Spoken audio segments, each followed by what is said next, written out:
Next property is conductivity. What do you mean by conductivity? The ability of the material to conduct electricity or heat. ഇത് രണ്ടും നടക്കും. Conductivity of electricity and conductivity of heat.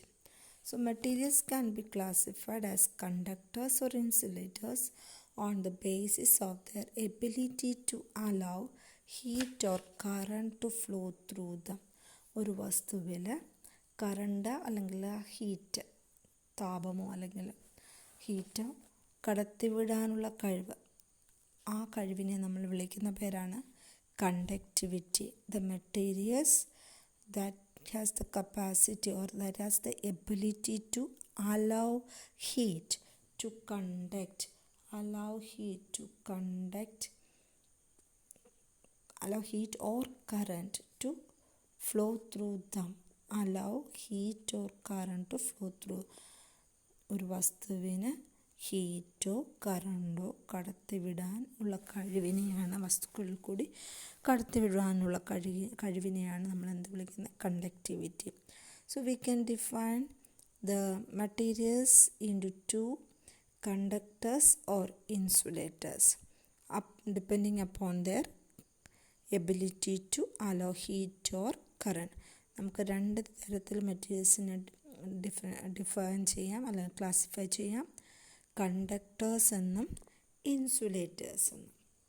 Okay, so some substance like most of the metals which allow electricity to pass through them are called conductors. അപ്പോൾ എങ്ങനെയുള്ള വസ്തുക്കളെയാണ് നമ്മൾ conductors എന്ന് വിളിക്കുന്നത്? Current കടത്തിവിടുന്ന വസ്തുക്കളെ. Some substances like most of the metals, we know that metals will conduct electricity. Metals conduct ചെയ്യും. നമ്മുടെ electric വയറിനകത്തൊക്കെ metals, copper മെറ്റൽസാണ് വെച്ചിരിക്കുന്നത്. അല്ല, കോപ്പർ വയേഴ്സ് എന്ന് പറയും. അതൊരു മെറ്റലാണ്. അപ്പം ആ മെറ്റലിന് ഇലക്ട്രിസിറ്റിയെ കടത്തി വിടാനുള്ള കഴിവുണ്ട്. അതുകൊണ്ട് നമ്മൾ പറയും കോപ്പർ ഈസ് എ കണ്ടക്ടർ. അപ്പോൾ കണ്ടക്ടേഴ്സ് എന്ന് പറഞ്ഞാൽ എന്താണ്? ഇലക്ട്രിസിറ്റിയെ കടത്തിവിടാൻ കഴിവുള്ളതിനെയാണ് കണ്ടക്ടേഴ്സ് എന്ന് പറയുന്നത്. So those materials which allow electricity to pass through them are called conductors. And property വിളിക്കുന്ന പേരാണ് conductivity. This property is called conductivity. So the ability to pass or ability of a material to conduct electricity is called electrical conductivity. അപ്പം കറണ്ടാണ് കടത്തിവിടാൻ കഴിവുണ്ടെങ്കിൽ അതിനെ electrical conductivity എന്നും, heat കടത്തിവിടുന്നതെങ്കിൽ അതിനെ thermal conductivity എന്നും പറയും. So two types of conductivity: electrical conductivity and thermal conductivity. If the body or the materials conduct electricity, അല്ലെങ്കിൽ the ability of a material to conduct electricity is called electrical conductivity. The ability of the material to conduct heat is called thermal conductivity. Okay, then I have mentioned insulators. അപ്പോൾ conduct ചെയ്യാൻ കഴിയും അല്ലെങ്കിൽ കടത്തിവിടാൻ പറ്റുന്നതിനെ എന്തിനു വിളിക്കും? Conductor of electricity. Here the materials which do not allow electricity to pass through them, electricity pass ചെയ്യാത്ത വസ്തുക്കൾ. പ്ലാസ്റ്റിക്കിൽ നമ്മൾ ഇലക്ട്രിസിറ്റി പാസ് ചെയ്ത് അത് പാസ് ചെയ്യത്തില്ല. തടിയിലൂടെയാണെങ്കിൽ അത് പാസ് ചെയ്യത്തില്ല. അങ്ങനെയുള്ള വസ്തുക്കളെ നമ്മൾ എന്ത് വിളിക്കും? ഇൻസുലേറ്റേഴ്സ്. ഓക്കെ, നമുക്കറിയാം വയറിൻ്റെ പുറത്ത്, കോപ്പർ വയറിൻ്റെ പുറത്ത് പ്ലാസ്റ്റിക് മെറ്റീരിയൽസ് കൊണ്ടാണ് നമ്മുടെ വയറുകളെല്ലാം ഉണ്ടാക്കിയേക്കുന്നത്. എന്തുകൊണ്ടാണ്? നമ്മൾ തൊടുമ്പം നമുക്ക് കറണ്ട് അടിക്കാത്ത ഒരു വയറിനകത്ത് വയറിൻ്റെ ഉള്ളിലാണ് മെറ്റൽസ് വെച്ചേക്കുന്നത്, അതിലൂടെ കറണ്ട് പാസ് ചെയ്യും. പക്ഷേ വയറിൻ്റെ പുറത്തുള്ള അത് നിർമ്മിച്ചേക്കുന്നത് പ്ലാസ്റ്റിക് വെച്ചാണ്. അതിൽ തൊട്ടാൽ കണ്ടക്ട് ചെയ്യത്തില്ല, അതായത് അത് ഇൻസുലേറ്ററാണ്. They will not pass current through it. The materials which do not allow electricity to pass through them. അപ്പം അതിന് പുറത്ത് വെച്ചിരിക്കുന്ന ആ വയറിൻ്റെ പുറത്തുള്ള പ്ലാസ്റ്റിക് കോട്ടിങ് എന്താണ്? Insulator. So The materials which do not allow electricity to pass through them are called insulators. Okay, so conductors and insulators. Conductors means substance which allow current to pass through. The insulators means which do not allow current to pass through. Can you say some conductors of electricity? Yes, metals. All the metals are good conductors. Silver, copper, gold, iron. All these materials are good conductors. Okay. What are insulators? They do not allow electricity to pass through them. They are insulators. Can you say some of the insulators? Wood, plastic, rubber, cork. All these are insulators. Our body can also conduct electricity as salts dissolved in the blood are good conductors of electricity.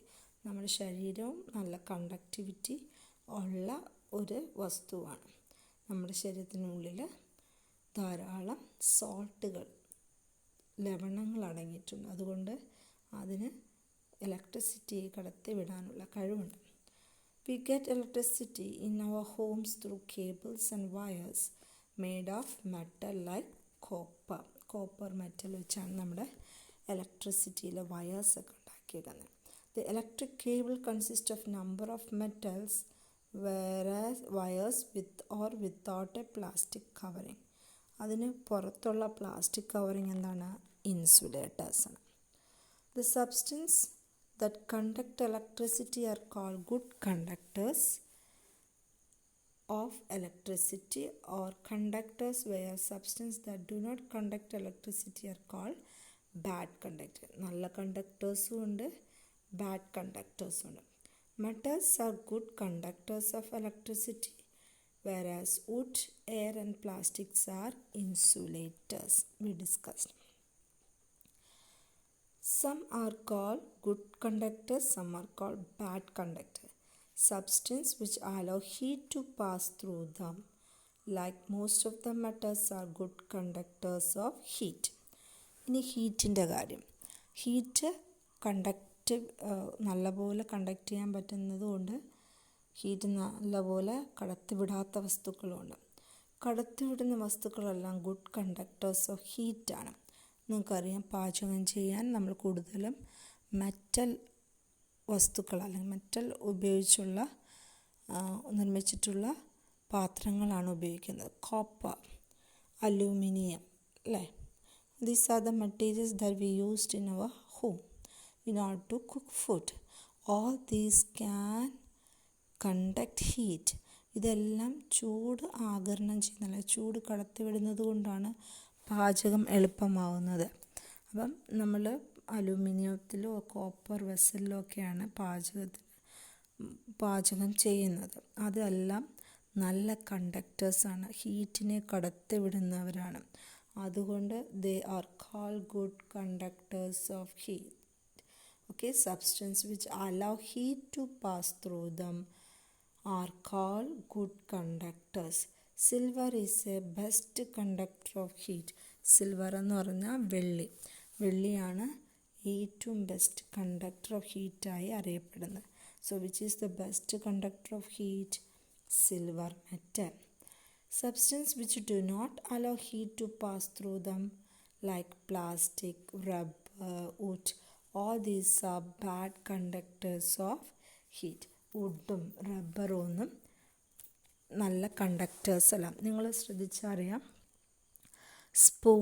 Spoon metal കൊണ്ടാണ്, അല്ലെങ്കിൽ സിൽവറോ കോപ്പറോ aluminium ഒക്കെ metal കൊണ്ടാണ്. അത് കുറേ നേരം നമ്മൾ പാചകം ചെയ്യുന്ന പാത്രത്തിൽ തന്നെ ഇട്ടിരുന്ന സ്പൂണ് ചൂടാവും, നമുക്ക് പിടിക്കാൻ പറ്റില്ല. But if the handle is made up of wood, ചില സ്പൂണിൻ്റെയൊക്കെ ഹാൻഡിൽ പ്ലാസ്റ്റിക്കോ അല്ലെങ്കിൽ വുഡോ കൊണ്ട് നിർമ്മിച്ചതായിരിക്കും.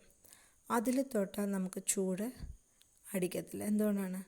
They are bad conductors of heat. അതാണ് ഹാൻഡിൽസ് അല്ലെങ്കിൽ പാത്രത്തിൻ്റെ പിടികളെല്ലാം പ്ലാസ്റ്റിക് കൊണ്ടോ തടി കൊണ്ടോ അല്ലെങ്കിൽ മറ്റുള്ള റബ്ബർ കൊണ്ടൊക്കെ നിർമ്മിച്ചേക്കുന്നത്.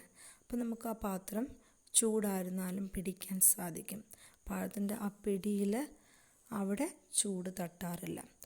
So the handles are made up of plastics, wood or rubber material because they are bad conductors of heat.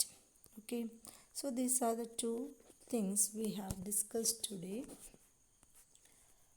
Which are the two things we discussed today? The conductivity and flotation. Conductivity and flotation. Hope you understood conductivity and flotation.